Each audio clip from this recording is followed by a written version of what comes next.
Good evening. Welcome back to Cannon Chatter TV. I am your host, Lottie, and we are back for another episode of the Arsenal Ladies Show. Tonight, joining me tonight, I should say. I can't get my words out as usual.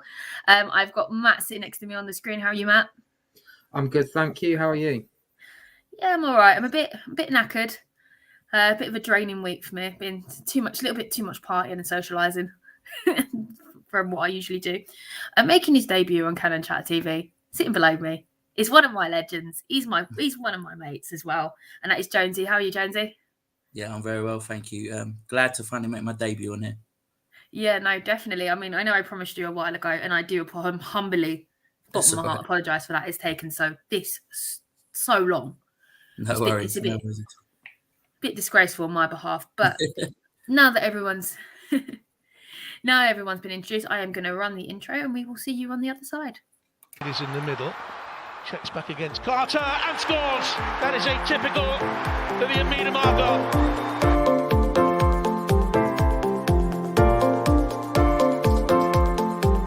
Quickly gets it back again. Oh, what a goal! Well, that sums up her season.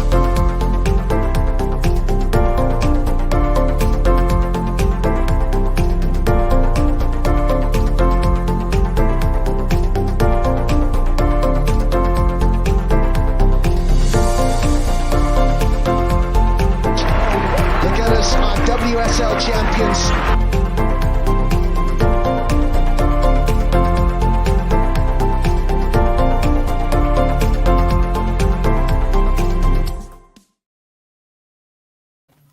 Hello everyone, welcome back to Cannon Chatter TV, and I am Lottie, and I've got also Matt and Jonesy on below me. So on Sunday, we ended up going out of the FA Cup to Chelsea. I went there for the first time, and I was quite excited. I was up the North Bank in one of the corners, just kind of perched, and I could see very well. But guys, you were both watching the game from home. Yeah. What did you think overall of, like, say, the first half? For me, first 20 minutes, we were all at them. You know, we had it was very cagey first half. Viv and Stina had a number of opportunities, but we just couldn't capitalise on it. And then I think the problem we had is we just didn't capitalise on them chances. And obviously Chelsea come out second half, all guns blazing, and they kind of rocked us. Matt? Yeah, it was the same sort of thing, really. That it was very end-to-end, but we had the majority of the possession. We trying all our best to get that goal in the first half. We just couldn't break Chelsea down. And then in the second half, Chelsea scored two very un-Chelsea-like goals. It's what they do best, really. It was a bit of a shame, really, because I was looking forward to this one. And unfortunately, me and Sam, again, had that little curse, which was broken last night. Still got a bit of curse on the women's side, but we'll sort something out. Sure. Yeah, do you know what? I don't believe that curse, because I think it was the England game. Me, Sam, and Georgina were watching it, and was it the England game? It was another game, and we'd actually won. The women's team we were watching, we'd actually won. So I don't believe in your curse, Matt. I'm afraid I don't believe. I think it's a load of rubbish. I am going to bring an image up on the screen in just a second, but I just wanted to get your thoughts on this, and should it have been a card, really? Because I saw this earlier, and I've mentioned it to Matt just before the show. And for me, I don't know how the ref didn't see this picture. Didn't see that. There was a lot of questionable incidents in that game, and she just didn't get her cards out. Yeah. I mean, you can clearly see Millie has got her around her waist. Should that be a card? Yeah, definitely. She's stopping her from capitalising on what could have been, a great chance. Is a blatant pullback, and it's a foul, which results to a yellow card, plain and simple. But as we saw, the ref was we didn't even need a ref. What did they do? They did nothing. No cards, nothing. So it was a crazy decision. No, definitely. Don't get me wrong, I like Millie Bright in an England shirt, but she puts that Chelsea shirt on and she's a completely different person.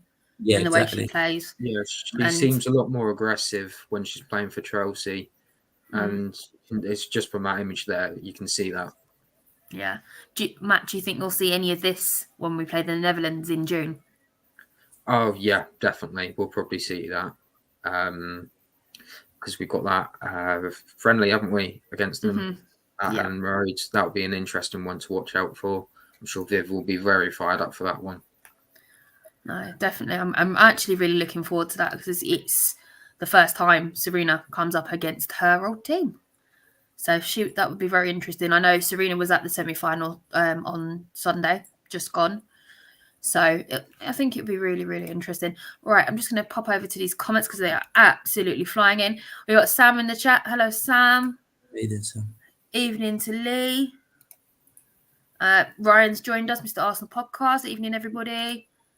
My co-host from the men's shows is also in the chat. G, evening, G. Ryan, if we took our chances, we would have been in the final instead, but being wasteful came back and bit us on the backside. Yeah. No, definitely. I mean, for me, from the first 40 minutes that I saw standing up in the North Bank, it just didn't seem, how do I put this? I say this about Raheem Sterling all the time, but it's no end product. It didn't happen. I mean, I had a feeling it was going to be a kind of a tight game beforehand. Just watching the warm-ups, I mean, I really don't want to say this about Viv, but Viv was sending it into North Bank, and it was hitting the back of the shed, and she was taking out fans left, right, and centre almost. There's one fan that did head the ball back to her, which I was quite impressed with. So it was just, I had a feeling it was going to be just one of those games where it was going to be really difficult. I think after the first 40 minutes, it kind of went downhill from there. Yeah. But I think one player that, for me, that absolutely terrorised the left wing, it was Beth. She was having an absolute brilliant game. And then she kind of dropped off from it, which was a bit unlike her for me. Yeah, it was. So, well, one more comment from Ryan. The ref had decided that she was going to do everything she could to help Chelsea and punish us for everything. I mean, there was 2 identical fouls that happened to us, and then I think about 10 minutes later, it was the other way around, and it was just completely waved off. No warning, no nothing, and it was a bit of a nightmare because, how do I put this? The Chelsea fans didn't sing until the first goal went in. I forgot they were there. I'll be honest with you. That's normal for Chelsea fans, though, isn't it?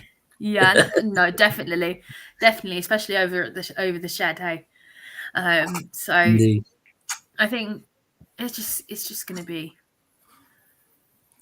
It's just going to be just one of what it was just one of those games, and it was great to be there. Don't get me wrong, but I think going to the women's game. I think I'm the curse because I've only ever seen Lottie score, and a 1-1 draw. I've never actually seen us win, so I'm going to give it one more try, and then I'm never going again.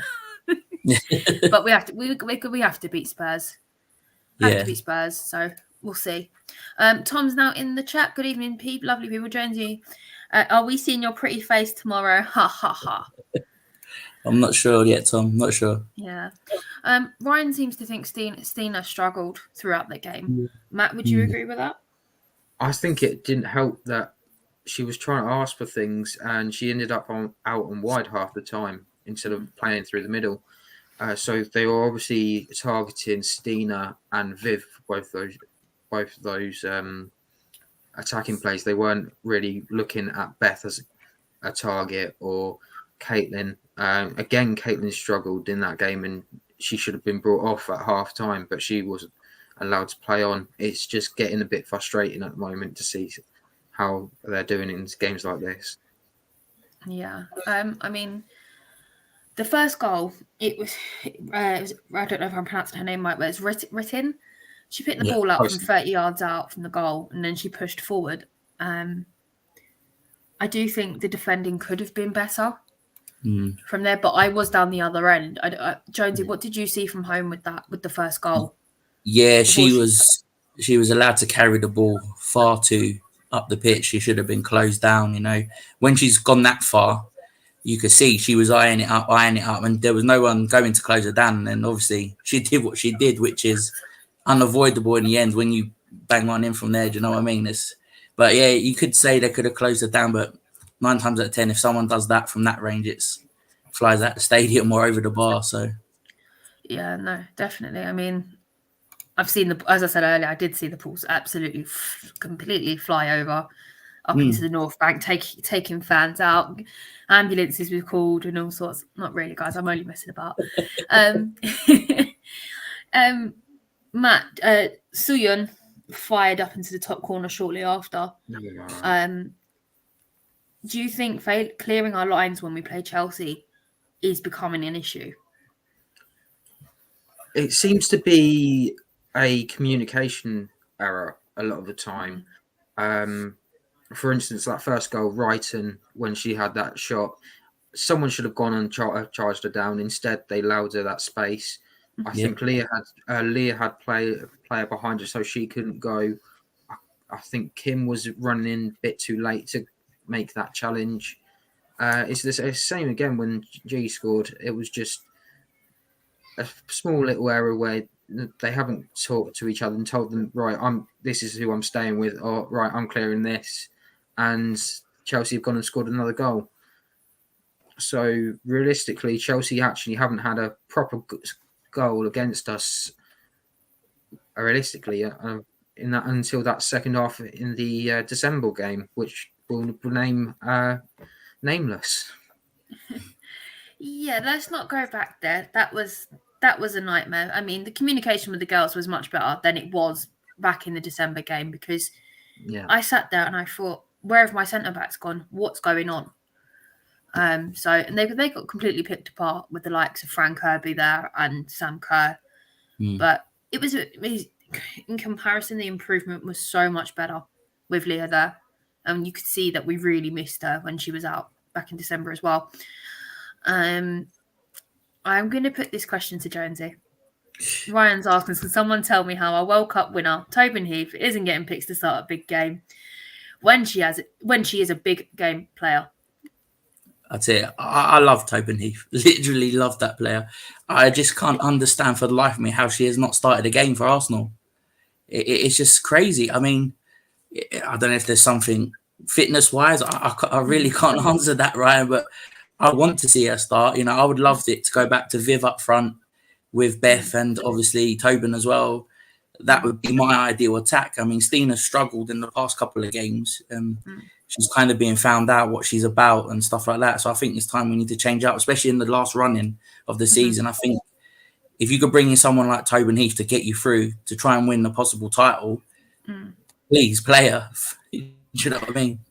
Yeah, no, very good point. But I'm going to slightly counteract that, and I'm going to probably upset a few people that are listening, especially the person who's asked this question.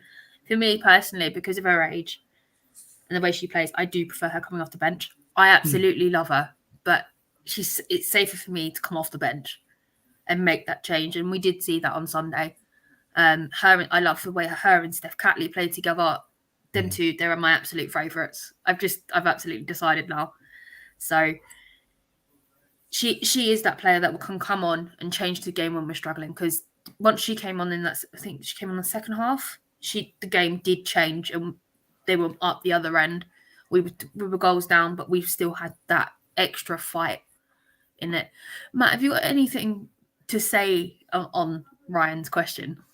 Well, she's had a little bit of issues since she's come in with injuries and things like that. A lot of the time, she's not been fully fit. So, for example, when she scored the goal against City, she just come back, and then the next game was home to United. She played She started the game, but she didn't really affect it. So she is more of an impact player off the bench. I saw her against Leicester as well. She went and scored a goal as well. And I think it's just going to be one of those things that she knows that where she is at the moment, and she knows fitness-wise she's not up there yet to do the full 90. Yeah, no, definitely. I mean, I think a few weeks ago I was reading she went and had an injection for her knee because I think is it a reoccurring knee injury that she's got, Matt? Do you know? I think it's something to do with her knee. I've heard all obviously sorts. that keeps her out. But she's one of those players that for me, she's just better off coming on the bench. I'd love to watch her for the full 90, but it's a question of fitness for me. Ryan, I hope that helps, but I don't have a definite answer. I'm really sorry. So there's a lot of what's if, buts, and maybes of what could have been. But at the end of the day, even when Chelsea play poor, they still come out as champions. And that's one thing that irritates me about them. But they're still a very good team. I don't know if you guys saw the Emma Hayes interview afterwards. I read it after, and I read half of it, and I couldn't read the rest. So I just kind of had to walk away from it, if that makes sense. Matt, did you manage to see the interview? Did you have any thoughts on what Emma had to say? I haven't seen it or read it, so I thought it's best not to think about, really, if I'm honest. Yeah. Jonesy, did you see it at all? I saw snippets just from what she was saying about how we battered them for the first 20 minutes and they had to make changes and it won't affect anything in the title race. But that's all I saw. And then kind of like yourself, I kind of took it off the screen because I didn't want to read anymore. No, I completely get that. I think the main question now is for us. We're at the FA Cup. It's all to play for the title. I believe there's 1 point in it the last time I looked. I mean, who do you think is going to drive on to claim it? I mean, looking at the next fixtures, we've all got both teams, both Chelsea and Arsenal have got very good teams to play against. And I feel our only hope is Man United to stop them at the end of the season. Matt, what are your thoughts on that? Well, it's very odd to see that you never have a very rare occurrence that you haven't played every team at least once at this stage, and you've got a few fixtures left. So it's very odd to see that you've got Tottenham in your next 2 games for Chelsea, and then you've got United on top of that. Last game of the season. It's a really odd one to be in. And to be honest, if I'm looking at Tottenham at the moment, I have to probably say that they'll be up for it. And they probably will cause them a lot more of an issue than some of the other teams in that league. I'm looking forward to watching the game on Sunday, that's for sure, before I head off to Walton Park for our game, because it'll give us a little bit more about where we are and where we stand with everything. Plus, they've got to play them on the Wednesday as well, so they're going to be completely drained from going backwards and forwards toward in and out of London. Well, hopefully, fingers crossed, they will be just a little bit. Not that I wish them ill health. I want the points, if that makes sense. I mean, what are your thoughts, Jonesy? Yeah, kind of the same as Matt. Really, it's going to be a tough run-in for both teams. You know, like yourself, you said, I can only see Man United taking points off of Chelsea. Yeah, the rest of their games, you could say a win, but we got to do our job. We got to kind of not focus on Chelsea and what they're doing. But the only thing that concerns me is just that lack of response in the second half from the FA Cup final. You kind of don't want to see that again. Do you know what I mean? And hopefully, with them being out of it, they could just focus now on the league and hopefully push on. And somehow, you know, Chelsea drop a few points here and there, and we just do our job. Yeah, I've just remembered the latest bit of news at Arsenal is that Lottie extended her her contract. I was sitting there thinking about, yeah, right. So the video clip with Ian Wright dropped this morning, and what can I say? Arsenal know how to drop contract videos. What were your impressions of it, Matt? I didn't actually see the original Wrighty video until I saw the interview, so it was a bit of an interesting one. I actually quite like it when Wrighty gets involved, because he's always had some sort of influence, or he's been involved within the team when he was there, when you see it going back. So it's always nice to see that he gets involved, and especially because he's got a daughter as well now. He's trying to be the role model that he can be for the women's game, and it's nice to see that. And the fact that he's doing it and giving them all the support in the world. I always go back to the Beth Mead video that he did on Instagram when Beth Mead scored at Wembley. And then her response on Twitter saying, right, it's just one of those things that if more people got behind it, I think more people would come and watch the game. Yeah, no, definitely. I mean, I've only been watching for this season and I'm completely besotted with them. It's just, it seems when the men's goes bad, you can just look to the women and just find some joy within Arsenal because they're almost reliable sometimes. But I think after the weekend I've had, Arsenal have completely battered me. I went down to Southampton Saturday, come back, went up to Bournemouth, come back, just to see us hold those 2 L's. It's a bit of a pain, if I'm honest with you. Jonesy, what do you think of Lottie extending her contract? Yeah, I mean, it's great news for Arsenal. And like Matt says, I love seeing Ian Wright involved in video as well. He's kind of like the bridge between the men and the women's team, and I love it. And I just wish a few more ex-players and possibly some of the current squad could get involved, with that. It'd be great to see them on the training pitch together, a few pictures together. I think it'd just bridge the gap. And for myself, like you, I've been really focused on the Arsenal women this season. And I think from next season, it's probably going to be the first time I'm going to get a women's player on my shirt for the new season. So, have you decided who though? That is the question. I do want Tobin Heath on the back. That I really do. Yes. And the women's team is finally getting my daughter into a bit of school as well, so she's very interested. That's brilliant. That's absolutely brilliant. That sounds like a few free trips up to Meadow Park with us then. Yeah, definitely. Next season. I'll be up on for the last home game of the season on the 1st if you want to join us. Invites completely there. Tickets are on sale, so bring her up. We'll have some fun. Yeah, definitely. It was on a Sunday, then it will be brilliant atmosphere. Definitely, sun's out. It's lovely up there with the sun out. I mean, weather was great when we got up there, but it kind of got a little bit chilly up there, being April and all. But it's brilliant up there. If you're going to get food, get it before kickoff, because otherwise you're going to miss half the game.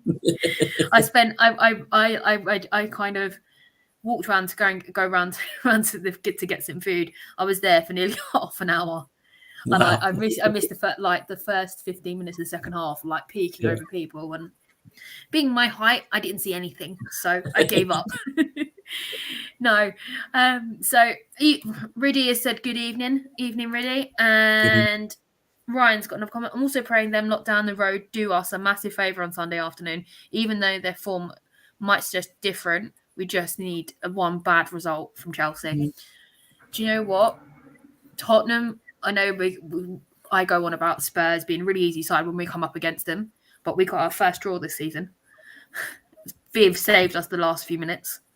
Yeah. And I don't think they'll roll over to Chelsea at all. I think they're going to be up for it. Matt, what do you think? They're at home first.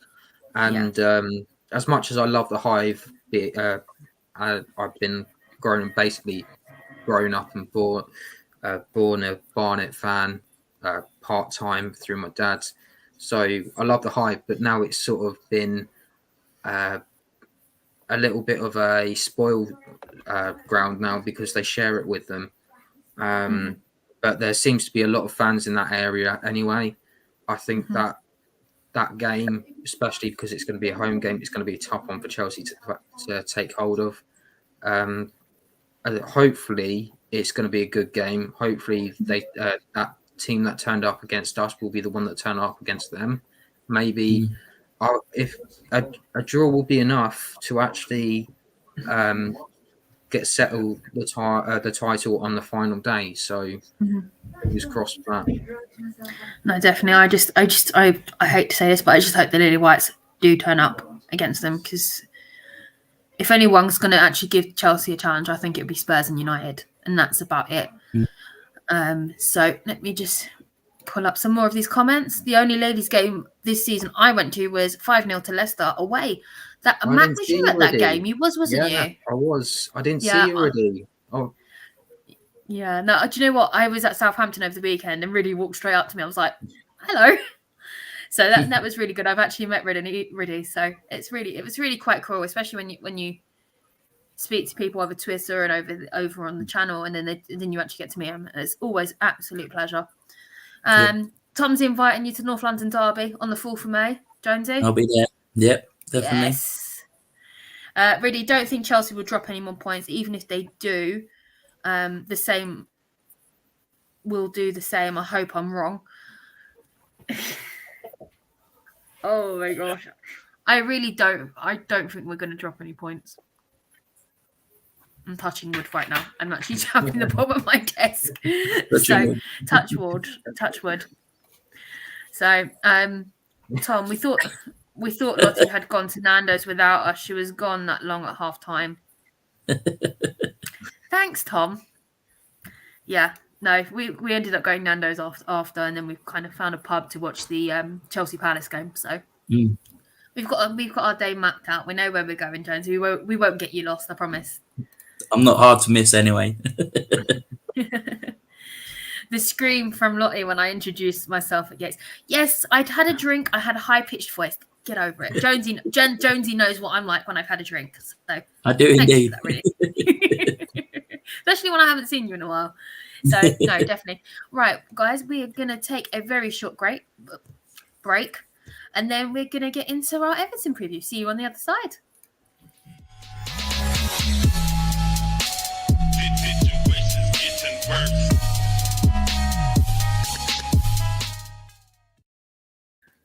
Hello guys, welcome back to Can Chat TV. I'm your host Lottie, and I've got Matt and Jonesy with me tonight, and we are now going to be going to look ahead to the Everton game on Sunday. I'm just going to throw some stats at you guys. At the moment, Everton are 10th, sitting with 18 points, which keeps them out of relegation. Very clear. We are sitting on 43 points. The last 5 games, we've won 4 and drawn 1 in the WSL. And Everton have won 1, lost 3 and drawn 1. So we've officially played Everton 14 times. We've had 12 wins and 0 losses from that. What do you think is going to happen, Jonesy? How do you think the game's going to go? Yeah. Well, if you talk about on paper, then we should do the business. But we know anything is far from simple when it involves the name Arsenal. So I reckon we'll beat them. We might do it quite comfortably. They've got nothing to play for. I know they've won their last 2, I think, on the bounce. So they're in pretty good recent form. But I still think we've got enough in there to beat them quite comfortably, and I'm quite looking forward to it, exactly, especially after the hangover of the FA Cup. To get that out of our system with a good win against Everton is a perfect way to do it. No, definitely. I mean, it took us 90 seconds to bounce back from Wolfsburg away, which was an absolute screamer from Beth Mead, identical to a Viv go up at the lane from last season when there was no fans allowed. Matt, I'm going to ask you a bit of an interesting one. I know you are an away fan. You do travel over to Everton, and I know you did mention you're going. What's it like up at Walton Park as an away fan? It's actually very un-Liverpool like. It's very nice and friendly atmosphere. There's not really that much abuse like that you'd usually get. All the stewards are friendly. They're happy to help out. There's only the one food van at the moment, so it's a bit of you're going to have a bit of problem with things like that if you want food. But especially if you're queuing up for half time, it might take a bit long, like at Meadow Park. Yeah. It is one of the smallest grounds in the WSL, and it was purposely built for Everton, and they're looking to expand on it in the future. So at the moment, it is only 1,200 fans it can fit in at the moment. But it's almost like a non-league setting where you can almost just stand right by the advertising boards and just sit and watch the games in peace. There's a bit of seating down for fans, which is quite nice. There's no guarantees because it's first come, first serve. But Everton's got a nice atmosphere and it's a nice team, and that comes about through when they at Walton Hall Park. Do you know what? That sounds really good. I might have to join you on away trip next year. I think it sounds really good. I mean, I want to do a few more away with the ladies, especially the European ones. I think that could be some serious fun. And just like we know what talent the European games bring, and it's just something exciting to watch. We want our girls to do well, but I do like to look at the other teams. I think Barcelona and Wolfsburg are the prime two for this season. I just sat down and thought, wow, these girls know how to play.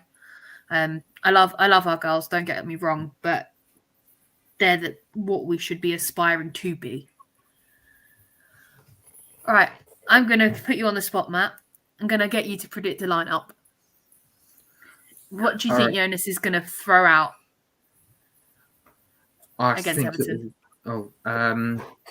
I think he'll go for Manu in goal. It'll be Steph on the left. I don't know if Rafaela is going to be fit enough to take part. I know she's been in training. So bearing that in mind, I'll probably say it's going to be Lotta and Leah at the back with Noel back at right back. I would then probably have the same midfield, so Leah and Kim, and then Vivian as the attacking midfielder. And then left wing, I would have Katie, Beth on the right, and then Stina up top. That's a good choice. That is a very good choice. I quite like that. I mean, it's very similar to the FA Cup. And then you've got that Viv in at number 10 role, which we've been seeing a lot this season, which is I'm absolutely loving. Viv Stenius is just, I love it. Jonesy, would there be anything you'd change in that at all? I would like to start Heath, obviously. I'm a Heath fan. So, that would be my only change, to get Heath in and have Viv back up top. I just think she brings more. I liked her number 10 role, and I know she's getting on. It's kind of suiting her, but she does the damage up there, and just from maybe a change, that was the only change I would probably make from Matt's team, is just have Heath in for Stina. Yeah. Oh, yeah, no, definitely. I mean, it's... Oh, Rudy has just popped a very good question. I'm just going to skip quite a few comments. Sorry, guys, but what about starting Iwabuchi? She has been in training. Yeah. Could that be a good call? Because we haven't seen much of her this season. We were expecting her not to be starting for the rest of the season. She said that herself, that she was out for the rest of the season. But so the fact that she's come back is a huge, huge thing. It is difficult to say who's going to play where. Mana came off the bench for Frida in the Villa game, and she went and scored the second goal. So you never know. It's quite hard when you have to pick the starting 11s. Yeah, no, there's that much squad depth, which I feel is a luxury with the women's team. You don't know where to start, but obviously you've got the consistency of the back four, or whichever formation Jonas goes with, which is usually, I've seen more force than anything else. And you've got Manu at the back. It's in the midfield, I think, with Leah and Kim is more or less set. It's just a case of sorting up front for me, personally. But thank you for that, Rudy. I'm just going to flick through some more of these comments. We've read that one. Oh, yeah, you are. Ha, ha, ha. The fourth member. I'm not too sure what Tom's referring to there. Sorry, mate. I forgot. Sorry, mate. Club level it is. Yeah, it might be it could be that, actually. That's a good point. Jonesy, looks like you're joining us on club level. Yep. Rudy, Saints away was a quality away day indeed, but everything went except the result, ruining my Easter weekend. Do you know what? Take it with a pinch of salt and just go and enjoy your Easter eggs. That's what I did. Yeah. Although I didn't get to enjoy my Easter eggs till Monday morning, so... So that wraps up our show for today. And I'm going to do the one thing that my stat man, Matt, absolutely hates. And he doesn't like doing it. I'm going to make him doing it anyway because it's me. Matt, what's your prediction for the weekend? Score-wise. It's a difficult one because Everton have had 2 weeks to prepare for this game. We've only had about 6 days because they've had a day off yesterday. Actually, 5 days with the resting day. I'm going to be safe and predict the draw for the moment because I'm always wrong when it comes to these. But that's what we like, though, don't we, Matt?